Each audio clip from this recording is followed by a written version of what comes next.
మన ప్రభు అయిన యేసుక్రీస్తు పరిశుద్ధ నామమున చేరిన సహోదరులందరికీ పేరు పేరున వందనములు తెలియజేయుచున్నారు.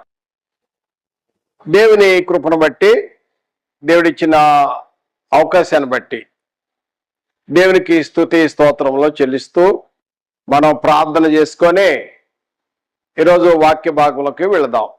ప్రార్థన. స్తుతులకు పాత్రుడా పరలోక తండ్రి, మిమ్మల్ని స్తుతిస్తున్నాం, గణపరుస్తున్నాం తండ్రి.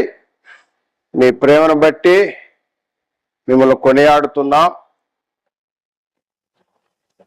యేసుక్రీస్తు వారిని మాకు అనుగ్రహించి మీ ప్రేమను వ్యక్తపరిచిన విధానాన్ని బట్టి స్తుతి స్తోత్రములు. మాకు పరిశుద్ధ గ్రంథం కూడా ఇచ్చిన ఈ గ్రంథాన్ని బట్టి కూడా మేము నడుచుకునే మార్గాలు, మాకు బోధ, ఈ సత్యము గ్రహించుటకు మా మనోనేత్రములు వెలిగించి సహాయం చేయమని, వాక్యం మీది గనుక మీరే మాకు బోధించి సహాయం చేయమని యేసుక్రీస్తు నామమున ప్రార్థించి వేడుకొనుచున్నాము తండ్రి. ఆమేన్. ప్రియమైన సహోదరులారా, ఈరోజు వాక్య భాగము అపోస్తలుడైన పౌలు రోమీయులకు వ్రాసిన పత్రిక 3వ అధ్యాయము 4వ వచనము చదువుకుందాం. 3వ అధ్యాయము 4వ వచనం. నీ మాటలలో నీవు నీతిమంతుడుగా తీర్చబడినట్లును, నీవు వ్యాజ్యమాడినప్పుడు గెలిచినట్లును అని వ్రాయబడిన ప్రకారము ప్రతి మనుష్యుడును అబద్ధికుడగును గాని దేవుడు సత్యమంతుడు కాక తీరడో. పౌలు గారు ఈ రోమా పత్రికలో, రోమిలకు రాసిన పత్రికలో 3వ అధ్యాయం 4వ వచనములో తెలియజేస్తున్న విషయం ఏంటంటే, వ్యాజ్యములో గెలిచినట్లు ప్రతి మనుష్యుడు అబద్ధికుడు అగును గాని దేవుడు సత్యవంతుడు. దేవుడు సత్యవంతుడు, దేవుడు సత్యదేవుడు, దేవుడు అబద్ధమాడువాడు కాడు.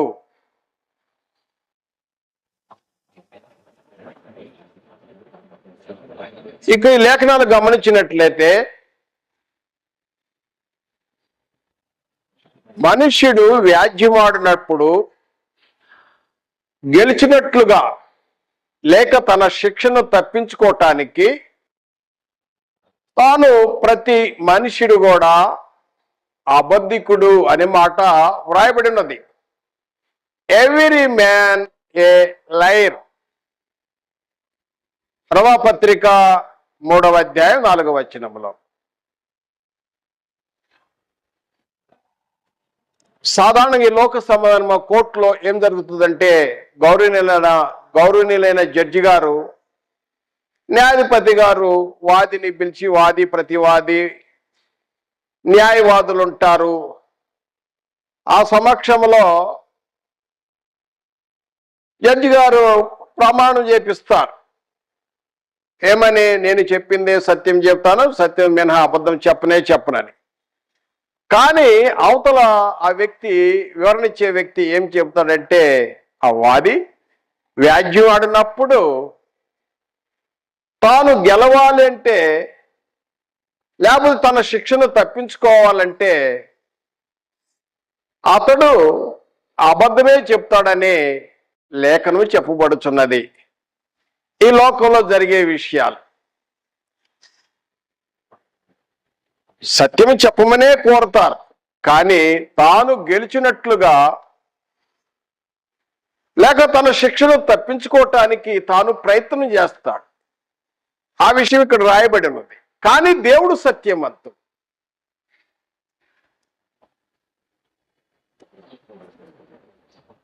దేవుడు సత్యవంతుడు. ఎందుకంటే ఈరోజు వాక్య భాగంలో క్రైస్తవులుగా మనము నీవు అబద్ధం ఆడుచున్నావా అనే అంశాన్ని గురించి మనం ధ్యానిస్తున్నాం. అంశం ఏమనగా, నీవు అబద్ధం ఆడుచున్నావా. ఈ రోమా పత్రికలో 3వ అధ్యాయంలోనే మరలా ఇక్కడ జ్ఞాపకం చేస్తున్నాడు. 3వ అధ్యాయం 11వ వచనంలో నీతిమంతుడు ఒక్కడనూ లేడు, నీతిమంతుడు లేడు, ఒక్కడనూ లేడు. 23వ వచనంలో ఏ భేదము లేదు, అందరూ పాపము చేసి దేవుడు అనుగ్రహించు మహిమను పొందలేకపోతున్నారు. ఇది ఈ లోక సంబంధముగా అవిశ్వాసులైన వారి విషయంలో పౌలు గారు జ్ఞాపకం చేస్తున్నాడు. ఏంటంటే తాను వ్యాజ్యంలో గెలిచినట్లుగా తాను సత్యం చెప్పాల్సింది బదులు అబద్ధమే చెప్తాడు. ఎందుకంటే తాను గెలవాలి, లేకపోతే తన శిక్షని తప్పించుకోవటానికి. మరి ఎవరు సత్యవంతుడు అంటే దేవుడే సత్యవంతుడు. పరిశుద్ధ గ్రంథమును మనం గమనించినట్లయితే యోహాను సువార్త 3వ అధ్యాయము 33వ వచనములో దేవుడు సత్యవంతుడు. దేవుడు అబద్ధమాడ జాలని దేవుడు. అబద్ధమాడటం చేత కాదు దేవునికి. ఎబ్రి గ్రంథకర్త అంటాడు, ఎబ్రి పత్రిక 6వ అధ్యాయం 18వ వచనములో అబద్ధమాడ జాలని దేవుడు. తీతు పత్రికలో 1వ అధ్యాయం 4వ వచనంలో అబద్ధమాడ నేరని దేవుడు. అబద్ధము అంటే దేవునికి తెలియదు. ఎందుకంటే దేవుని యొక్క స్వభావం ఏంటంటే సత్యం. ఆయన సత్య స్వరూపి. ప్రకటన గ్రంథంలో కూడా 6వ అధ్యాయం 10వ వచనంలో అక్కడ చూడంటే సత్య స్వరూపి అంటాడు. దేవుడు సత్యవంతుడు, దేవుడు సత్యదేవుడు. దేవునికి అబద్ధమాడటం అంటూ చేత కాదు, అబద్ధమాడజాలని దేవుడు. ఇంకా చూసినట్టే ఎవరు అబద్ధం ఆడరంటే యేసుక్రీస్తు వారు అబద్ధం ఆడాడు. యోహాను సువార్తలో 8వ అధ్యాయం 45వ వచనములో యేసు ప్రభువారు చెప్తున్నాడు, నేను సత్యమనే చెప్పుచున్నాను అన్నాడు.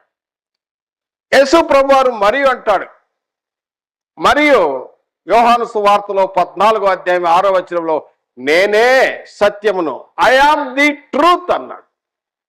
ది ట్రూత్ అని అక్కడ గ్రామర్ వాడాడు. ది అన్నాడు, డెఫినెట్ ఆర్టికల్ను వాడారు. అంటే సత్యం అనేది ఉంటే నేనే సత్యము, అందుకనే ఐ ఆమ్ ది ట్రూత్ అన్నాడు. నేనే సత్యం అన్నాడు. ఆయన వాక్యమే సత్యం. దేవుడు సత్యవంతుడు, యేసుక్రీస్తు వారు సత్యవంతుడు. అదేవిధంగా మనం చూసినట్టయితే పరిశుద్ధాత్ముడు కూడా సత్యవంతుడే. ఆయన కూడా సత్య స్వరూపి. యోహాను సువార్త 14వ అధ్యాయం 16వ వచనంలో సత్య స్వరూపి అయిన ఆత్మ అని వ్రాయబడింది. పరిశుద్ధాత్ముడు సత్య స్వరూపి.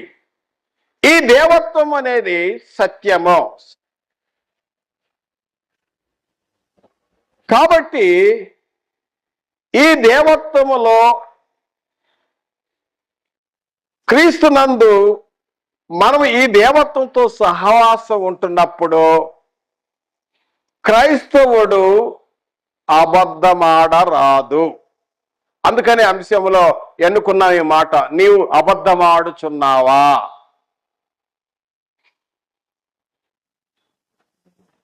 యోహాను రాసిన మొదటి పత్రికలో 1వ అధ్యాయం 3వ వచనము మరి 5 నుండి 7 వచనాలు అక్కడ చూసినట్టయితే మన సహవాసం అయితే తండ్రి అయిన దేవునితోనూ తన కుమారుడైన యేసు క్రీస్తు కూడా సహవాసం ఉన్నదే. కొరింథీ రాసిన మొదటి పత్రిక 1వ అధ్యాయం 9వ వచనంలో మనల్ని పిలిచిన దేవుడు నమ్మదగిన వాడు, సత్యవంతుడు. దేవుడు నమ్మదగిన వాడు, దేవుని నమ్మవచ్చు, సత్యము. ఈ దేవత్వంలో సహవాసంలో వచ్చిన మనము క్రైస్తవులుగా, అంటే క్రీస్తునందు చేరిన మనము, క్రీస్తును ధరించుకున్న మనము అబద్ధమాడటానికి అవకాశమే లేదు. ఎందుకంటే మన సహవాసం అయితే తండ్రి అయిన దేవుడు తన కుమారుడైన యేసుక్రీస్తు కూడా ఉన్నది.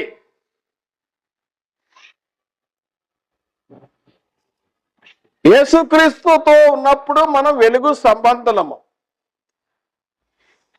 వెలుగు సంబంధులైనప్పుడు, వెలుగులో నడుచుకుంటున్నప్పుడు మనం ఆ సహవాసంలో ఉంటాం. వెలుగులో ఉండి చీకట్లో నడిస్తే అబద్ధం ఆడినట్లు, అబద్ధికులు అవుతాం అన్నమాట. అబద్ధం ఆడటానికి క్రైస్తవుడికి అవకాశం లేదు. పరిశుద్ధుల గ్రంథము తేటగా తెలియజేయుచున్నది. దేవుడు అబద్ధమాడడు, యేసుక్రీస్తు అబద్ధమాడేవాడు కాడు, పరిశుద్ధాత్ముడు అబద్ధమాడేవారు కారు. ఈ దేవత్వం అనేది అబద్ధము కాదు కాబట్టి ఈ దేవత్వంతో సహవాసం ఉంటున్న మనము అబద్ధమాడటానికి అవకాశము లేనే లేదు. ఎందుకంటే దయచేసి గమనించండి, ఎఫెసీయులకు రాసిన పత్రికలో లేఖనాలు గమనించుదాం. ఎఫెసీయులకు రాసిన పత్రిక 4వ అధ్యాయము 25వ వచనం, మనము ఒకరికొకరు అవయములై ఉన్నాము గనుక మీరు అబద్ధమాడుట మాని ప్రతివాడును తన పొరుగువానితో సత్యమే మాట్లాడవలెను. సంఘంలో చేర్చబడిన మనము, సంఘములో మనము అవయములై ఉన్నాం. ఒక శరీరములో అనేక అవయములు ఎలాగ ఉన్నాయో అలాగే సంఘములో మనం అనేక అవయములుగా ఉన్నాం.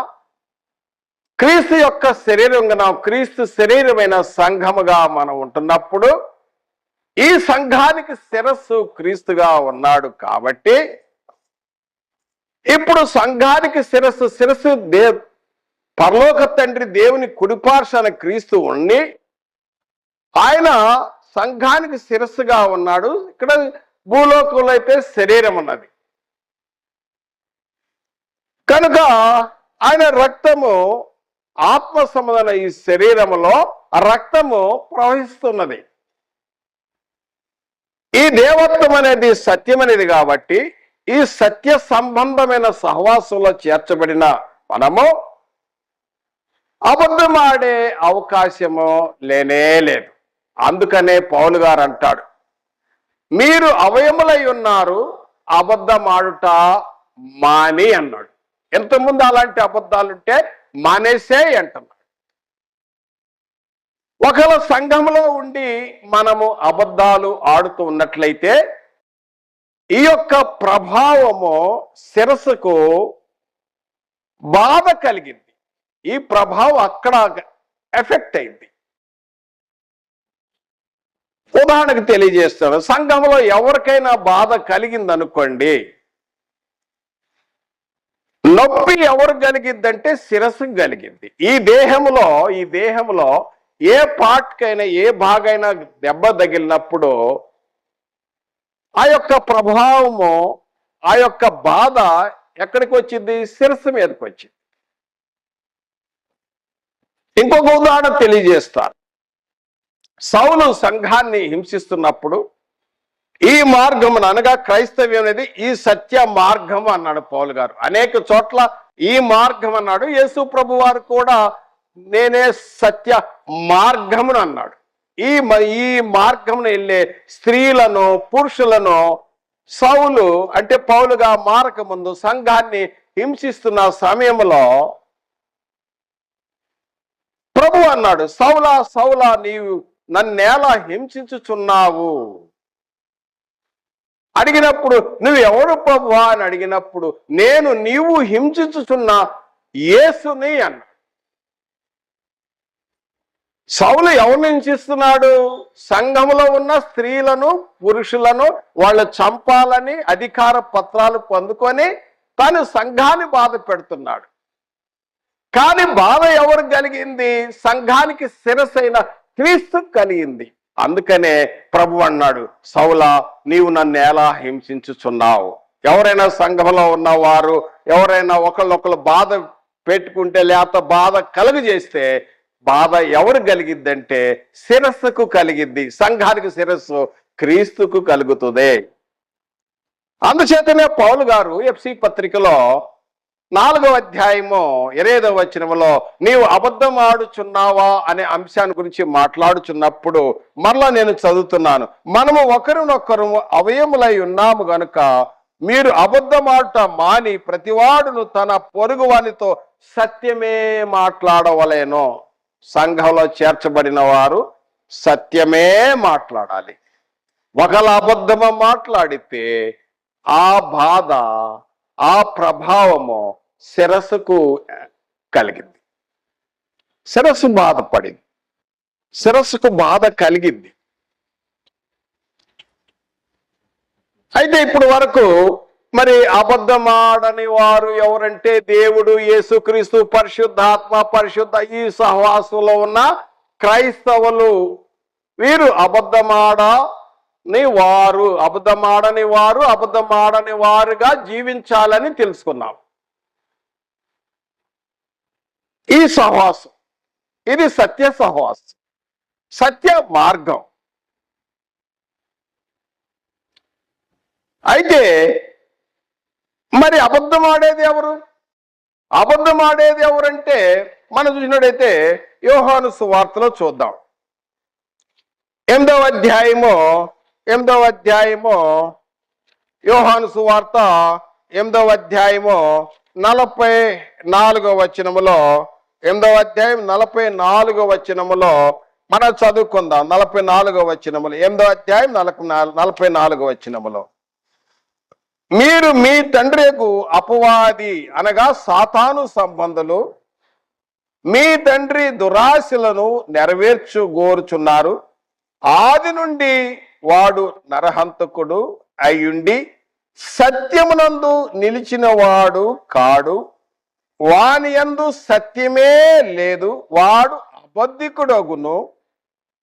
అతడు అబద్ధమాడునప్పుడు తన స్వభావం అనుసరించి మాట్లాడును. వాడు అబద్ధికుడును, అబద్ధమునకు జనకుడే. ఎవరు అబద్ధం ఆడితే అబద్ధం ఆడే వానికి తండ్రి ఎవరంటే సాతానుడు. కొంతమంది బైబిల్లో కూడా కొంతమంది తండ్రులు ఉన్నారు. విశ్వాసులకు తండ్రి, లేకపోతే ఆ విశ్వాసులకు తండ్రి అంటే ఎవరంటే అబ్రహాం అంటారు. అదేవిధంగా ఇక్కడ చూసినట్టు ఈ తండ్రి ఎవరంటే అబద్ధం ఆడేవానికి తండ్రి ఎవరంటే సాతానుడు.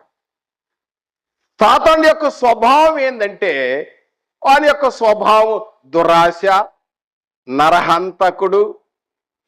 వాని దగ్గర సత్యమే లేదు, అంత అబద్ధమే. నోరు తెరిస్తే అబద్ధం. అబద్ధం ఆడే అందరికీ తండ్రి ఎవరంటే సాతానుడు, అపవాది.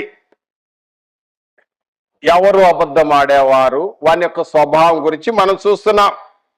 ప్రకటన గ్రంథము 12వ అధ్యాయము 9వ వచనములో మనం చూసినట్లయితే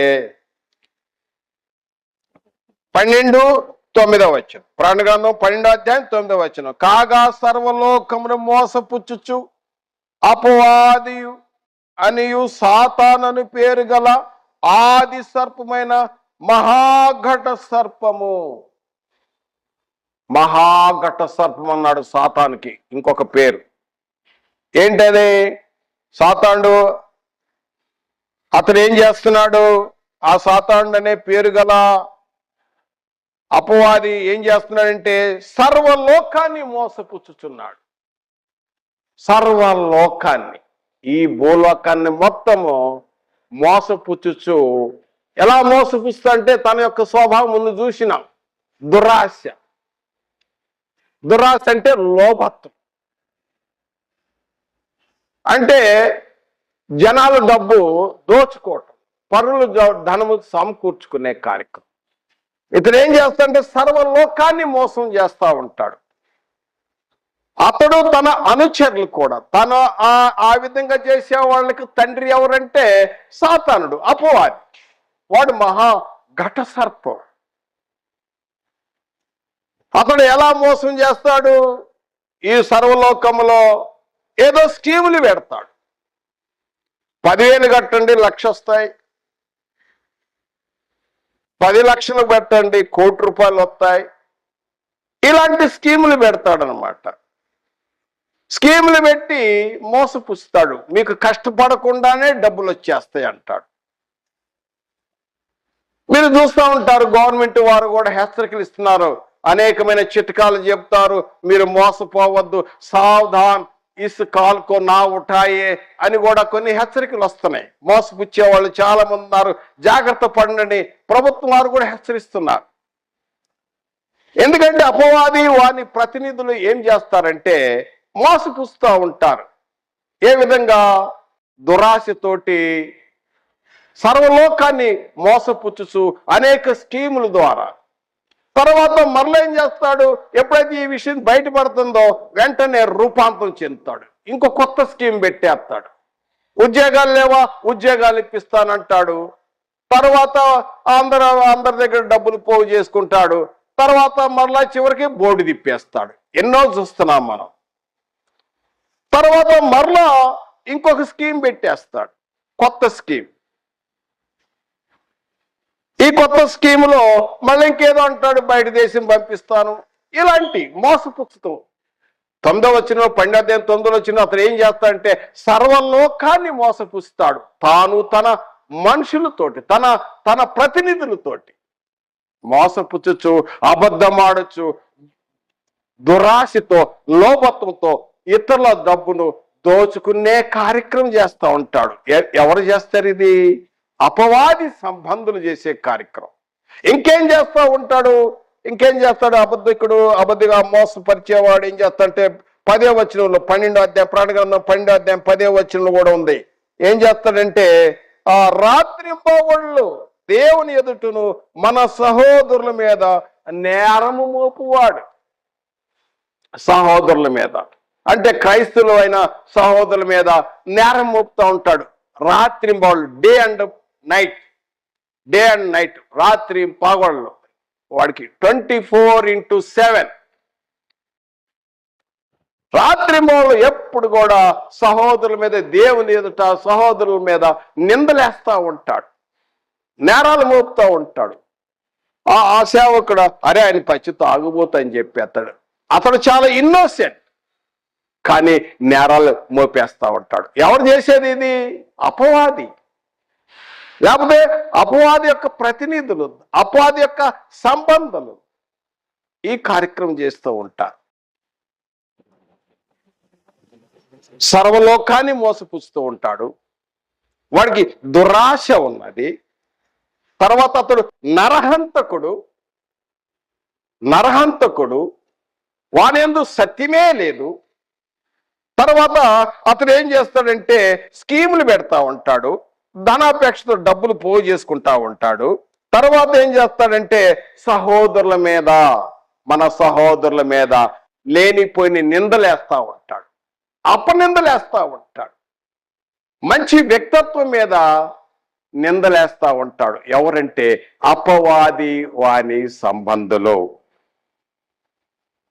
మనం ఈరోజు సబ్జెక్టు అంశం మనం చూస్తున్న విషయం ఏంటంటే నీవు అబద్ధం ఆడుచున్నావా? అబద్ధం ఆడని వారు ఎవరు? దేవత్వము, దేవుడు, యేసుక్రీస్తు, పరిశుద్ధాత్ముడు, ఆయనతో సహవాసం ఉన్నవారు అని చెప్పుకున్నాం. అబద్ధం ఆడేది ఎవరు అంటే అబద్ధం ఆడే స్వభావం ఎవరిదంటే సాతాను సంబంధులు. లేచిన దగ్గర నుండి, ఉదయం దగ్గర నుండి నోరు తెరిస్తే అబద్ధాలు ఆడేది ఎవరంటే వాళ్ళ తండ్రి ఎవరంటే సాతానుడు. కనుక మరి ఈ అబద్ధాలు ఆడటం వలన ఏంటి రిజల్ట్, ప్రతిఫలం ఏంటంటే నిత్య నరకము. అగ్ని ఆరదు, పురుగు చావదు. అంటే చావాలన్నా కూడా చావడు. అగ్ని ఆరదు, పురుగు చావదు. అది కూడా 24 గంటలు ఉంటుంది ఆ బర్నింగ్, ఆ అగ్ని, ఆ వేదన చాలా భయంకరం. వాస్తవానికి ఈ లోకంలో అబద్ధాలు ఆడుతూ మోసపుచ్చుచు ఇంకెక్కువ కాలం జీవించాలి అని అనుకుంటా ఉంటాడు, పోగు చేసుకుంటాడు. తన యొక్క అల్లోభత్వంతో పోగు చేసుకుంటా ఉంటాడు, ఎక్కువ కాలం బ్రతకాలని కోరుకుంటాడు.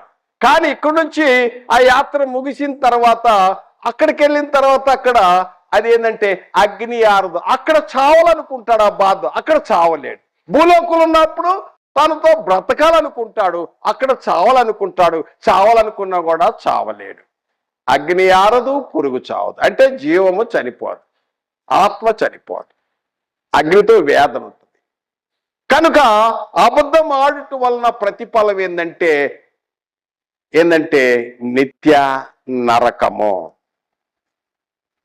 ఇంకో విషయం ఏంటంటే ప్రకటన గ్రంథంలో కూడా 21వ అధ్యాయము, ప్రకటన గ్రంథము 21వ అధ్యాయంలో మరి 27వ వచనం కూడా ఏముందంటే పరలోక రాజ్యం, అబద్ధం ఆడేవారు పరలోక రాజ్యంలో ప్రవేశింపరు. పరలోక రాజ్యంలో దేవుడు, దేవదూతలు, దేవత్వము, తేజవాసులు, పరిశుద్ధులు ఉన్న స్థలములో అబద్ధానికి తావు లేదు. అందుకనే ప్రకటన గ్రంథంలో 21వ అధ్యాయంలో 27వ వచనములో హేయమైన జరిగించువారు, అక్కడ లిస్ట్ ఇవ్వబడింది ఎవరెవరు చేరరు. ఆ లిస్టులో అందులో అబద్ధమును జరిగించువారు పరలోక రాజ్యమును ప్రవేశింపరు. వాళ్ళకి తావే లేదు. అక్కడ ఆ నిత్యత్వములో, దేవుడున్న స్థలములో, దేవదూతలున్న స్థలములో, ఆ పరిశుద్ధ స్థలములో అబద్ధానికి తావు లేదు. అక్కడ ప్రవేశించు అబద్ధికుడు అందులో ప్రవేశింప. కనుక నా ప్రియ సహోదరుడా, ఈ విషయాన్ని మనం గమనించాలి. నువ్వు అబద్ధం ఆడుచున్నావా అని తెలియజేస్తూ, ఎందుకంటే మనము గమనించుదాం, మన జీవితంలో ఒక క్రైస్తవుడుగా తెలుసుకోవాల్సిన ఈ వాక్య భాగములో అంశాన్ని, అందుకని టైటిల్ ఇచ్చింది నీవు అబద్ధం ఆడుచున్నావా. క్రైస్తవుడిగా అయిన తర్వాత అబద్ధం ఆడటానికి అవకాశం లేదు.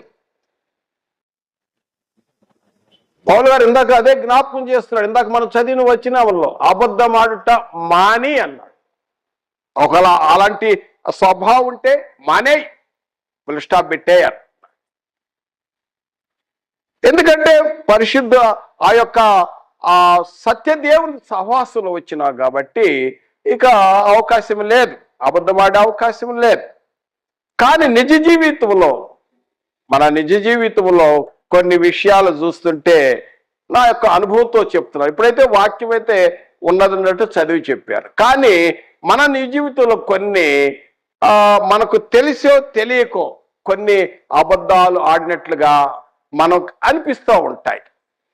అవి జరుగుతూ ఉంటాయి తెలిసో తెలియక. ఉదాహరణకు నేను ఒక ఎగ్జాంపుల్ చెప్తాను. ఈ యొక్క అనుభవం, ఇట్ ఈస్ మై ఎక్స్పీరియన్స్. ఒక పెద్ద మీటింగ్ జరిగింది. మనం ఒక గాస్పల్ మీటింగ్ చేశాము. అక్కడ వాస్తవానికి అక్కడ 300 మంది వచ్చారు.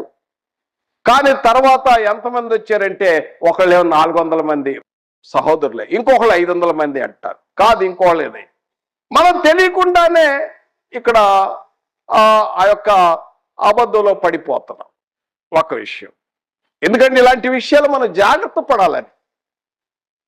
తర్వాత చూసినట్టయితే మీటింగ్కి వస్తామయ్యా, అనేక మంది నాకు అనేక చోట్ల మీటింగ్కి పిలుస్తా ఉన్నప్పుడు వరంగల్ అయ్యా వస్తాను, మే నెలలో వస్తాను, జూన్ నెల వస్తా ఉంటాం. కానీ వెళ్ళలేకపోతా ఉంటాం. వెళ్ళలేకపోవడానికి కారణాలు ఏంటి? అక్కడ వెళ్ళాలంటే బడ్జెట్ లేకపోవటం, ఆర్థిక పరిస్థితులు ఉండటం వల్ల, లేకపోతే అనారోగ్య పరిస్థితులు ఉండటం వల్ల వెళ్ళలేకపోతా ఉంటాం. కానీ అవతల వ్యక్తి అనుకుంటాడు, పోయిన నెల అయ్యగారు పోయిన నెల వస్తా అన్నాడు, ఈ నెల వస్తా అన్నాడు, రాలేదు. అవతల వ్యక్తికి అది అబద్ధంగానే కనపడుతుంది. కానీ ఇక్కడున్న పరిస్థితి చూస్తే మరి ఈ విధంగా అనేక కారణాల వల్ల కొన్ని ఇలాంటి పొరపాట్లు జరుగుతూ ఉంటాయని ఇది నా అభిప్రాయం. జరుగుతున్న అనుభవాలు నేను తెలియజేస్తున్నాను. అదేవిధంగా మరి ధనం నా దగ్గర ఉంది, తెలిసి వచ్చాడు. తెలిసాయా నేను వచ్చే నెలలో మార్చి నెలలో అంటాడు. సరే అని మనం ఇచ్చామనుకో, అతడు మంచి వ్యక్తే. కానీ అక్కడ పోయి తర్వాత మార్చి నెల అయిపోయింది, ఏప్రిల్ అయిపోయింది, తిరిగి లేకపోతా ఉంటారు. మంచి వ్యక్తే, కానీ ఇచ్చిన వ్యక్తి అనుకుంటాడు నువ్వు టయానికి ఇచ్చి నేను నాకు తిరిగి ఇస్తాను కదా పలానా డేట్కి ఇవ్వలేదని. అవతల వ్యక్తికేమో నేను ఈ ఈ రీజన్ వల్ల ఇవ్వలేకపోయాను అనుకుంటాడు, ఇచ్చిన వ్యక్తికి ఏమనుకుంటాడు ఇతను అబద్ధం ఆడాడు. ఇలాంటి విషయాలు. తర్వాత ఇంకొక విషయం కూడా చూసినట్టయితే మనం సంఘంలో కూడా ఇట్ ఈస్ మై ఎక్స్పీరియన్స్, నేను కొంతమందికి సహాయం చేద్దాం అనుకుంటాను, కానీ పైనుండి గ్రాంట్ అయింది, మధ్యలో వాళ్ళు అడ్డం వచ్చారు, ఇవ్వలేకపోయారు. అవతల వ్యక్తికి ఏమనుకుంటాడంటే అయ్యగారు నాకు మాట ఇచ్చాడు ఇవ్వలేకపోయాడు, నేనైతే సహాయం చేయాలని అక్కడ గ్రాంట్ అయింది, కానీ మధ్య వాళ్ళు అడ్డం వచ్చేసారు, ఇవ్వలేకపోయాం. అవతల వ్యక్తి చూస్తే ఇక్కడ యువతల వ్యక్తి అబద్ధపడినట్టుగా కనపడింది, ఇతనేమో నేను న్యాయవంతుడు అనుకుంటాడు. ఇక్కడ ఒక అంకి రాశాను, ఇక్కడ ఈ అంకి మీద నేను నా సైడ్ చూస్తే నాకు 9గా కనపడుతుంది, ఆ సైడ్ చూస్తే అది అవతల వ్యక్తికి 6గా కనిపిస్తుంది. ఒక 9 అంకె రాయండి, ఇట్లా ఉంచండి, ఇటు చూస్తేనేమో నాకు 9గా కనపడింది, అటు చూస్తే అతనికి 6గా కనపడింది. కానీ వాస్తవం ఎవరికి తెలుసు అంటే దేవుని తెలుసు. కాబట్టి ఇలాంటి విషయాల్లో, ఎందుకంటే మనం ఈ సబ్జెక్ట్ చెప్తున్నప్పుడు ఇతరులకు బోధించుకోను, ఎదుటివానికి బోధించుకొని నీకు బోధించుకొనవా? రోమపత్రిక 2వ అధ్యాయము 21-22 వచనంలో ఉన్నది. ఇట్లా బోధిస్తున్నాం అబద్ధం ఆడొద్దని. మన విషయాల్లో కూడా కొన్ని చూసుకుంటాలి. అనుదిన నిజ జీవితంలో ఆచరణలో మనకు తెలియకుండానే అనేక పొరపాట్లు పడుతూ ఉంటాం. అవతల వ్యక్తి ఏమనుకుంటాడు, మనం చేసిన ప్రామిస్ను ఫుల్ఫిల్మెంట్ చేయకపోతే అవతల వ్యక్తికి మనం అబద్ధికులు కనపడతాం. కానీ ఇక్కడైతే మనం చేయాలనే ఉంటుంది, కానీ ఇలాంటి పొరపాట్లు ఏదో మాటిస్తే నెరవేర్చాలి. అందుకని యేసుప్రభు వారు కూడా ఇలాంటి విషయాల్లో ఆలోచన సమయోచితమైన జవాబిస్తూ ఉండాలి. ఇలాంటి విషయాల్లో మనం జాగ్రత్త పడుతూ ఉండాలి. పావు వలె వివేకము, పావురం వలె పావురం వలె నిష్కప్టము అన్నాడు. మనిచ్చే యొక్క విషయాల్లో జరిగే ఇలాంటి విషయాల్లో జాగ్రత్త పడాలి. ఎందుకంటే సరిదిద్దుకునే విషయాలు, తెలిసో తెలియక ఇలాంటి విషయాలు జరుగుతున్నప్పుడు మనం రియలైజ్ అయ్యి ఇలాంటి విషయాల్లో జాగ్రత్త పడతాం. నా యొక్క అనుభవంలో జరిగిన 3-4 పాయింట్లు చెప్పాను. అదే మీ యొక్క అనుభవంలో ఇంకా చాలా పాయింట్లు ఉంటాయి. ఆ లిస్ట్ ఇస్తే చాలా లిస్ట్ అయింది. ఎందుకంటే క్రైస్తవుడు అనే ఆ క్రైస్తవ ఈ యొక్క తండ్రి అయిన దేవుడు, తన కుమారుడైన యేసుక్రీస్తు, పరిశుద్ధాత్ముడు వీరితో సహవాసం ఉంటున్నప్పుడు మనం ఏమయ్యాం తెలుసా? ఒక శ్రేష్టమైన మార్గం. ఈ శ్రేష్టమైన మార్గంలో వచ్చిన మనము మనుషులందరూ చదువుకొనుచున్న పత్రిక, మనం ఒక పత్రిక అయ్యాం. మనం కనుక అబద్ధాలు ఆడితే మనము ఆ యొక్క సహవాసంలో ఉంటూ అబద్ధాలు ఆడుతూ పోయామనుకోండి, చీకట్లో నడిచినట్లు. సహవాసంలో మనము చీకట్లో ఉంటూ వెలుగు సంబంధాన్ని చెప్పుకుంటే అబద్ధికులు ఉన్నట్లు. యోహాను రాసిన మొదటి పత్రికలో 1వ అధ్యాయము, మళ్ళీ 1వ అధ్యాయంలో 2వ అధ్యాయంలో ఈ విషయాన్ని హెచ్చరిక చేస్తాడు యోహాను భక్తుడు. క్రైస్తవుడు అయిన తర్వాత అనేక మంది మనల్ని స్టడీ చేస్తూ ఉంటారు, చూస్తూ ఉంటారు. అంతకుముందు నువ్వు లోకంలో ఉన్నప్పుడు నిన్ను ఎవరు పట్టించుకోరు. అందుకనే ఒక క్రైస్తవుడా నీవు అబద్ధం ఆడుచున్నావా? లేదు, అవకాశమే లేదు. వ్యర్థమైన ప్రతి అబద్ధానికి దూరముగా ఉండవలేను. మహాజ్ఞాని సొలొమోను అంటాడు, సామెతల గ్రంథం 12వ అధ్యాయము 22వ వచనములో, అబద్ధమాడు పెదవులు యెహోవాకు హేయములు. కొలసీ పత్రిక 3వ అధ్యాయము 9వ వచనంలో, మీరు ఒకరితో ఒకడు అబద్ధమాడకుడి. యాకోబు పత్రిక 3వ అధ్యాయం 14వ వచనంలో, సత్యమునకు విరోధముగా అబద్ధమాడకుడి. లేని వాటిని పలుకుట,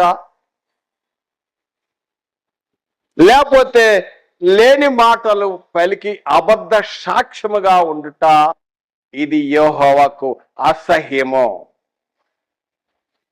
యెహోవాకు హేయమో, దేవునికి ఇష్టం కాదు అబద్ధం ఆడటం. ఎందుకంటే దేవుని స్వభావం అబద్ధమాడ జాలని స్వభావం. ఆయనందు, దేవునందు, దేవత్వం నందు అబద్ధమే లేదు. అబద్ధం జరగటానికి వీలే లేదు. ఆ సహవాసంలోకి వచ్చినప్పుడు క్రైస్తవుడా, నీవు అబద్ధం ఆడుచున్నావా? ఒకవేళ అలాంటి బలహీనతలుంటే, ఈ ఆత్మ సంబంధమైన బలహీనతలుంటే, పత్రికలో లేఖనాలు రాయబడినట్లుగా అబద్ధం ఆడట మాని.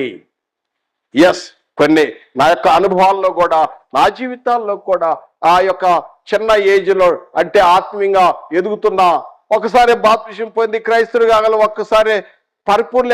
ఏ మానవుడు పరిపూర్ణ కాడు. ప్రతి మానవుడు మర్చిపోతూ ఉంటాడు. ప్రతి మానవుడు కొన్ని తప్పిదములు చేస్తూనే ఉంటాడు. పొరపాట్లు జరుగుతూ ఉంటాయి. తెలియక, అవిశ్వాసం వలన, లేకపోతే సహవాసం వలన కొన్ని పొరపాట్లు జరుగుతూ ఉంటాయి. అలాంటి విషయాల్లో మనం ఏం చేయాలంటే, దేవుని దగ్గర మనం ప్రార్థన చేసుకోవాలి. క్షమించమని, అయ్యా ప్రభువా, నేను తెలియక అవిశ్వాసం వలన చేశాను, పొరపాటున జరిగిపోయింది, నేను ఉద్దేశపూర్వకంగా చేయలేదు, ఏదో ఆ విధంగా ఊహించని రీతిగా జరిగిపోయింది, నన్ను క్షమించు అని మనం ప్రభునామన, యేసుక్రీస్తు నామమున ప్రార్థన చేసినప్పుడు తండ్రి అయిన దేవుడు క్షమిస్తాడు. ఎందుకంటే లేఖనమే చెప్పుచున్నది. దయచేసి గమనించండి. యోహాను రాసిన మొదటి పత్రికలో 2వ అధ్యాయము, యోహాను రాసిన మొదటి పత్రిక 2వ అధ్యాయము మొదటి 2 వచనములు, నా చిన్న పిల్లలారా, మీరు పాపము చేయకుండాటకై ఈ సంగతులు వ్రాయిచున్నాను. ఎవడైనను పాపము చేసిన ఎడల నీతిమంతుడైన యేసు క్రీస్తు అను ఉత్తరవాది తండ్రి యొద్ద మనకున్నాడు. తండ్రి యొద్ద మనకున్నాడు. ఆయనే మన పాపములకు శాంతికరమై ఉన్నాడు. మన పాపములకు మాత్రమే కాదు, సర్వలోకానికి కూడా శాంతికరము. సర్వలోకానికి కూడా ఆయన క్షమించడానికి సిద్ధంగా ఉన్నాడు. యేసుక్రీస్తు వారు అనే, యేసుక్రీస్తు అనే ఉత్తరవాది, అడ్వకేట్, ఈ ఆదరణకర్త, అడ్వకేట్, ఈ ఉత్తరవాది యేసుక్రీస్తు తండ్రి యొద్ద ఉన్నాడు. ఎందుకంటే హెబ్రీ పత్రికలో కూడా, దయచేసి గమనించండి, హెబ్రీ పత్రిక 7వ అధ్యాయంలో కూడా హెబ్రీ గ్రంథకర్త ఈ విషయాన్ని జ్ఞాపకం చేస్తున్నాడు. తండ్రి వద్ద క్రీస్తున్నాడని. 7వ అధ్యాయం 25వ వచనములో, 7వ అధ్యాయం 25వ వచనములో, ఈయన తన ద్వారా, ఈయనంటే యేసుక్రీస్తు, తన ద్వారా దేవుని యొద్దకు వచ్చువా అని పక్షమున విజ్ఞాపన చేయుటకు నిరంతరము జీవించుచున్నాడు. యేసుక్రీస్తు వారు తండ్రి యొద్ద ఉన్నాడు. మనము యేసుక్రీస్తు నామంలో మన యొక్క పొరపాట్లను తెలియక, అవిశ్వాసం వలన జరిగిన ఆ పొరపాటులు, ఆ తప్పిదములు ఒప్పుకున్నప్పుడు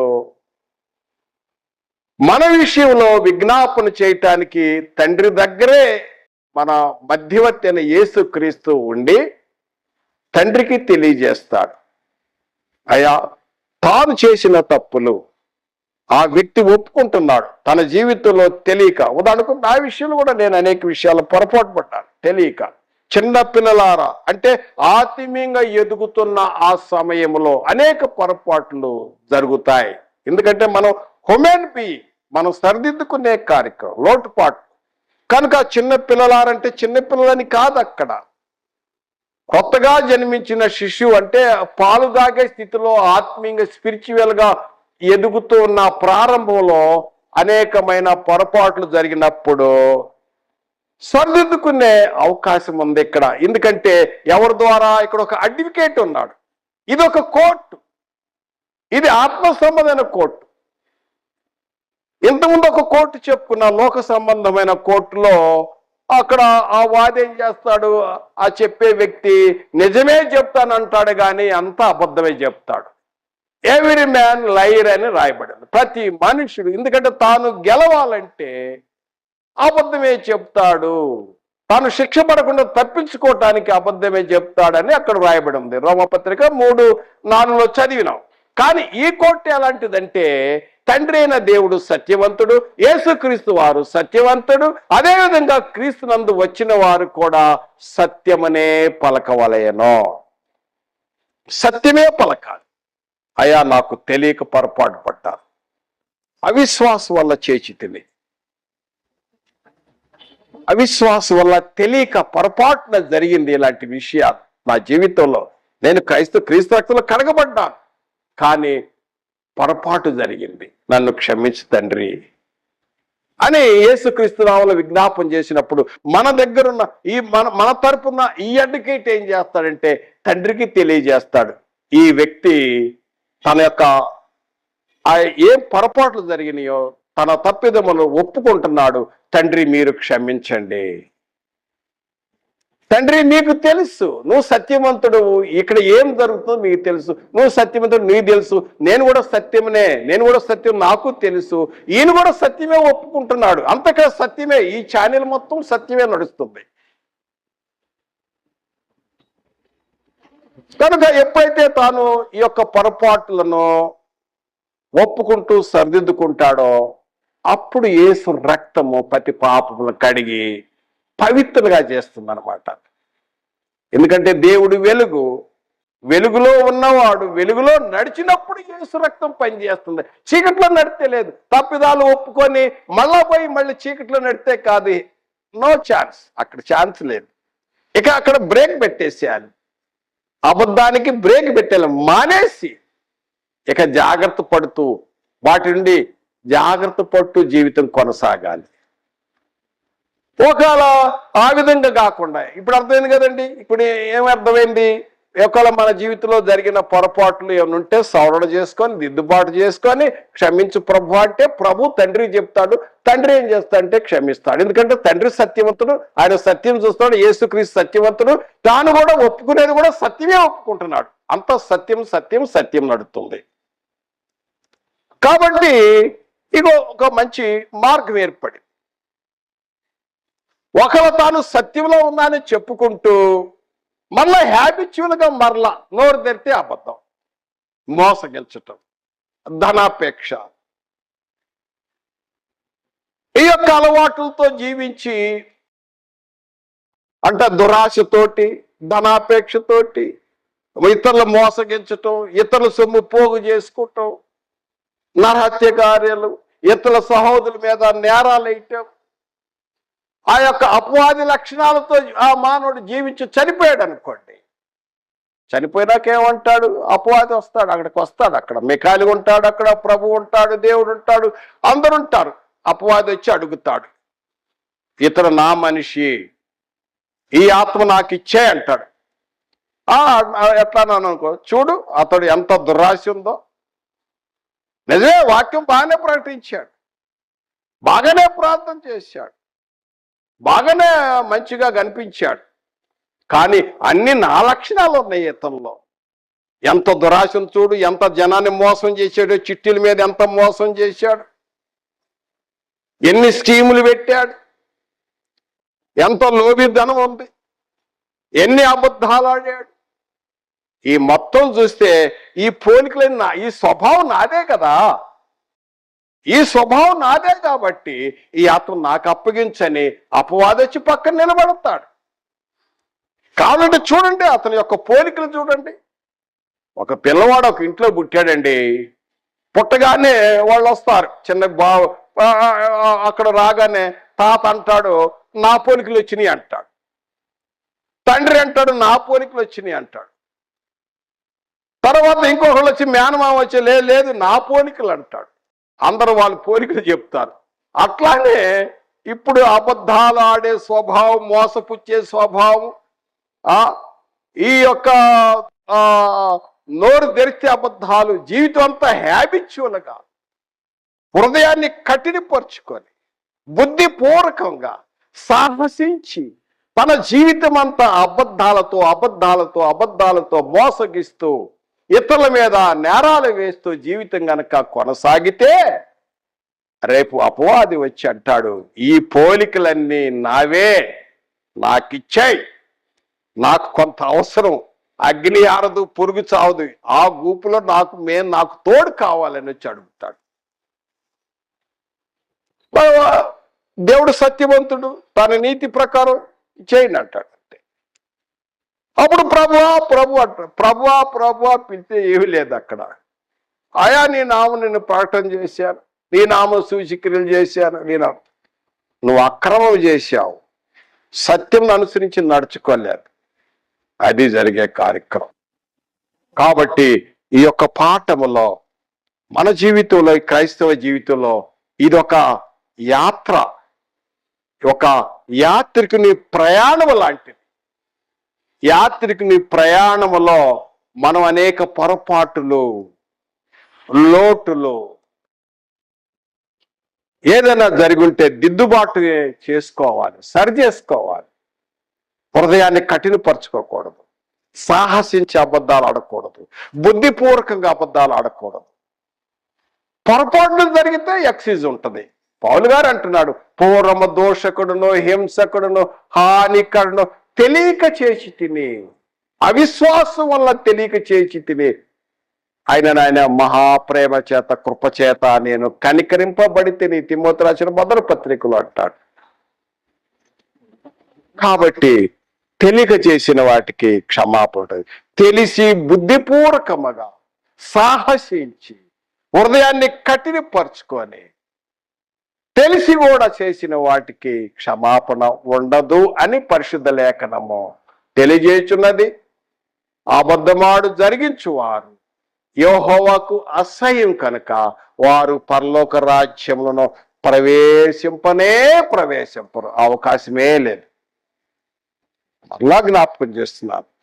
ఏమైనా లోటుపాట్లుంటే, ఎందుకంటే నన్ను నేను సరిదిద్దుకుంటున్నాను. ఇదిగో ఇట్లా వాక్యం ఎదుటి వానికి బోధించుకు, నీకు బోధించుకొనవా, ఇదిగో ఈ వేలు ఇటు చెబుతుంది, ఈ వేలు నాకు చూపిస్తుంది. కనుక మనలో ఉన్న మనం హ్యూమన్ బీయింగ్, మన యొక్క తప్పులు ఒప్పుకుందాం, సరిదిద్దుకుందాం. దిద్దుకొని ఇక అలాంటివి ఉంటే వదిలేసి మంచి క్రైస్తవ జీవితంలో అబద్ధమాడని జీవితం, అబద్ధాలకు బ్రేక్ పెట్టేసి, అబద్ధాలు మానేసి మరి వివేకము కలిగి సత్యమే చెప్పొచ్చు ఈ యొక్క క్రైస్తవ జీవితంలో కొనసాగుట మనకెంతో శ్రేయస్కరము. బైబిల్ ఈ విధంగా బోధిస్తుంది. వృత్తిది. వందనములు. ప్రార్థన.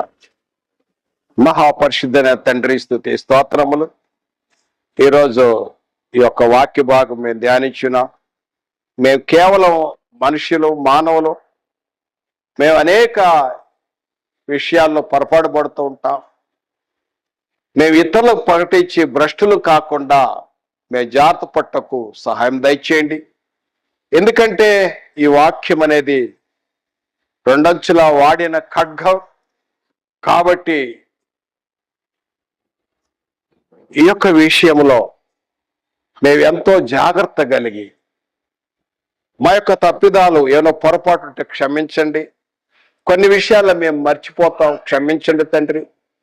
మా బాల్య పాపల జీవితంలో ఇంకెక్కడైనా మా పొరపాటు ఉంటే క్షమించమని కరుణామయుడు, దయాళుడు, అతి ప్రేమ కలిగిన వాత్సల్యుడు, కృపా సత్యం కలిగిన దేవుడు, సత్యవంతుడు తండ్రి, మీ సహవాసంలో వచ్చినా గనుక యేసు రక్తంతో మమ్మల్ని శుద్ధి చేయమని, మా యొక్క ప్రతి పాపములు కడిగివేయమని, తెల్లని మంచు వలె మమ్మల్ని పవిత్రపరచుమని యేసుక్రీస్తు నామమున ప్రార్థించి వేడుకొనుచున్నాము తండ్రి. ఆమేన్. వందనములు.